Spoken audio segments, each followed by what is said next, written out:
يا رحمة للعالمين يا محمد. Sumerian civilization is the oldest civilization in the world, which was inhabited in the land of Mesopotamia, present-day Iraq, along the banks of the Tigris and Euphrates rivers. Their time is estimated to be around 5 to 2,000 years before Christ. There is not much information about their origins, but they were known as black-headed people. The Akkadians who came after them also gave them the same name. Some researchers believe that these people also came to the Sind through the Persian Gulf route, and they were the ones who laid the foundation of the ancient Sindhi civilization.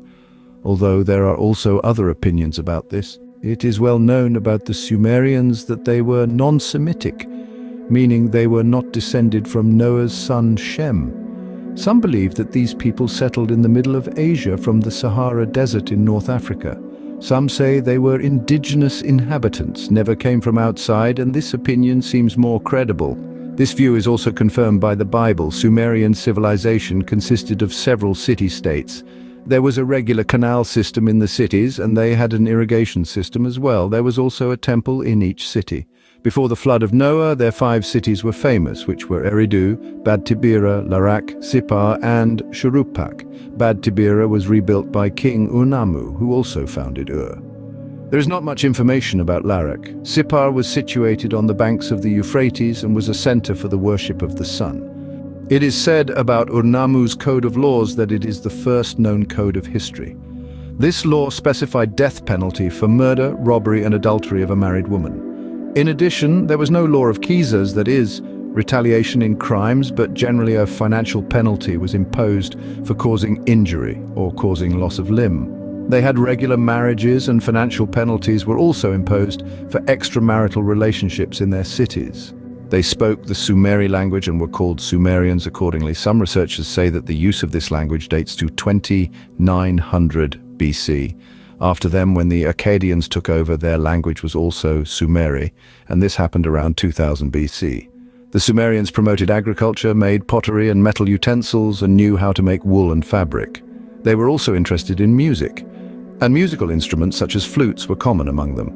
According to the Sumerians, the gods An, Enlil, Enki, and Ninhursag created Sumerian, and their kingship descended from the heavens to the earth. An represented the sky, meaning the god of the heavens. His wife's name was Ki, which they called the earth, meaning the goddess of the earth. Worship of An was conducted in Uruk. All other gods were descendants of these two, An and Ki. Enlil was worshipped in Nippur. Enlil's wife was Ninlil.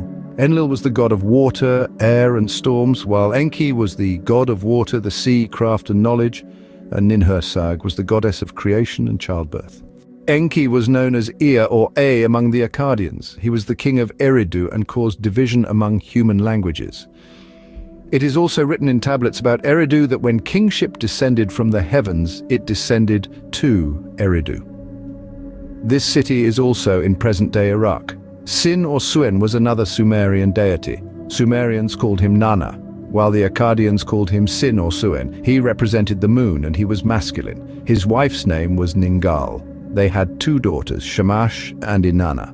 Worship of Shamash was carried out in Mesopotamia. It was believed that whatever happened in the world, Shamash witnessed it, so he was responsible for justice and protecting travelers. The Akkadians called him Shamash, while the Sumerians called him Utu. After the Sumerians, the Akkadians came. They flourished between the 24th and 21st centuries BC. Their center was Akkad, a city in present-day Iraq. During the flourishing period, their kingdom spread over an area of 250,000 square kilometers. The story of Adam's creation and his placement in paradise can also be found in the Sumerian civilization's oldest epic, the Epic of Gilgamesh. Gilgamesh means kinsman. This epic was on tablets found during the excavation of the city of Babylon around 1300 BC. According to one opinion, this story was written about 4,000 years before Christ, which was later narrated about 2,000 years before Christ. Different versions of this story have been found from 21st century BC to the 1st century BC, in which some details are common while others are different, meaning it was a folk tale that changed over time. In some versions, Enkidu is Gilgamesh's servant, while in others, he is a wild man. The translation of this story that we have now is a compilation of several sources. It is worth noting that during the excavation of many cities in Iraq and elsewhere, more than 10 million tablets have been discovered. Gilgamesh is the king of the city of Uruk, situated by the banks of the Euphrates River. He is very powerful and tyrannical. The sky deity takes pity on humans and commands Goddess of Creation to challenge Gilgamesh's strength.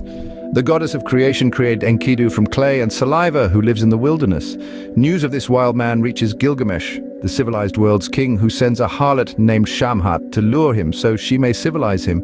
Enkidu is enticed by her nudity and spends a week with her, after which she teaches him the ways of civilization and brings him into the civilized world.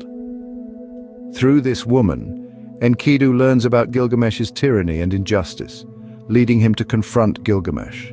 They fight fiercely, but Gilgamesh defeats him and they become friends afterward. Subsequently, both Enkidu and Gilgamesh embark on a 6-day journey of adventure. They venture into a sacred forest, the cedar forest, where they cut down a sacred tree. The guardian of this forest, Humbaba, is a fierce creature. The goddess Ishtar sends a bull from the heavens to teach Gilgamesh a lesson. Together, Enkidu and Gilgamesh kill the bull, provoking Ishtar, who then kills Enkidu in retaliation. This concludes the first part of the story. In the second part, Gilgamesh is deeply affected by Enkidu's death and sets out in search of the secret of eternal life. He meets Siduri, who advises him to give up the quest for eternal life as death is inevitable for humans, and they should focus on building their families. However, Gilgamesh disregards her advice and inquires about Ut-napishtim, who possesses immortality. Ut-napishtim, the king of Shuruppak, had survived the Mesopotamian flood by building an ark and was granted immortality. Gilgamesh meets Ut-napishtim, who challenges him to a test. If Gilgamesh can stay awake for 6 days and 7 nights, he will attain eternal life. However, Gilgamesh fails the test. Ut-napishtim then tells him about a plant that grants youth, which Gilgamesh retrieves but loses to a serpent. Accepting that eternal life is unattainable, Gilgamesh returns to his city of Uruk, realizing that mortality is a fundamental aspect of human existence. The story of Ziusudra is mentioned in tablet writings, dated between 1600 to 1900 BC, depicting him as the last king of Sumer before the flood. The name Ziusudra means long-lived. He is also known as Zinsadu of Shuruppak. Ziusudra's tale interests the creation and the flood. Initially, 5 cities are mentioned. The gods planned to send a flood to Shuruppak, and Ziusudra was warned to build a large boat. Some tablets detailing the story are missing. The flood comes, and after it subsides, Ziusudra prostrates himself to An and Enlil, offering a sacrifice of a bull and sheep. After the flood, Ziusudra is transported to Dilmun, a paradise-like land possibly located in present-day Bahrain, Kuwait, and eastern Saudi Arabia area. The Sumerian tale shares similarities with the story of Eden mentioned in the Bible and the Quran. Dilmun was a place where there was no sickness or death, and people did not age. The remaining poem is missing. The instructions of Shuruppak, the father of Ziusudra, are also well known, found in tablets. They include not building a house on a path to avoid blockage, avoiding disputes, refraining from stealing, not forcefully entering someone's house, avoiding robbery, refraining from unjust killing, not dishonoring someone's daughter, not making decisions while intoxicated, knowing that prayers are like cold water that cools hearts, not purchasing prostitute, let the wicked man drown, along with his ark, not choosing a woman as a wife from the marketplace. Nothing is more important than life. Things are meant to serve you, not serving things, not imprisoning your wife, not tormenting her, not hitting her, not restraining her, not speaking disrespectfully to your mother, etc. These were foundational moral teachings that formed the basis of later civilizations' laws. A detailed study can be found in the book Before the Flood and After the Flood by Muhammad Atif Beg. It is an excellent book on prehistoric times. Atra-Hasis, a poetic composition of Akkadian civilization dated back to 1650 BC, also contains the story of Adam's creation. The name Ziusudra carries means one who hears distant news. According to this story, the deities Anu, Enlil, and Enki, representing the sky, earth, and fresh water, initiated the creation. The deity of the earth appointed some beings carrying divine powers who could extract rivers and streams. 40 years later, these rebels revolted and refused to work. The leader of these rebels was named Dingir. Enki, the god of knowledge and counselor of other deities, advised to create humans instead of punishing Dingir. The goddess Mami was assigned to create humans from clay and blood. Another tablet of this story mentions Noah's flood, where Enki informs Atra-Hasis that Enlil has decided to destroy humans and advises Atra-Hasis to build an ark. Atrahasis enters the ark with his family and animals. The flood has continued for 7 days. After 7 days, Atrahasis sacrifices to the gods. Another story is that of Adapa, which takes place after Noah's flood in the kingdom of Kish. There was no one to guide humans, so Adapa emerged. The meaning of his name is wise or sage. He was a priest of Enki's temple in the city of Eridu. He was given much wisdom by the gods, but not eternal life. Enki sent Adapa to heaven as a punishment for a misconduct, but warned him not to drink or eat there, as it would result in his death.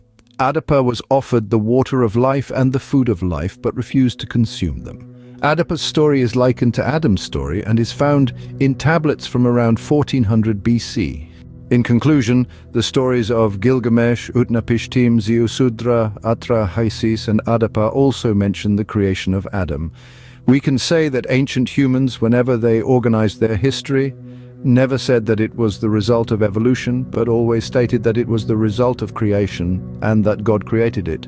Humans have always informed their future generations of their origin. It is impossible for ancient humans not to have told their future generations about their origins. So how did human creation occur on this earth? The summary of the historical narratives of ancient civilizations is that humans are the result of creation. May Allah Almighty grant understanding.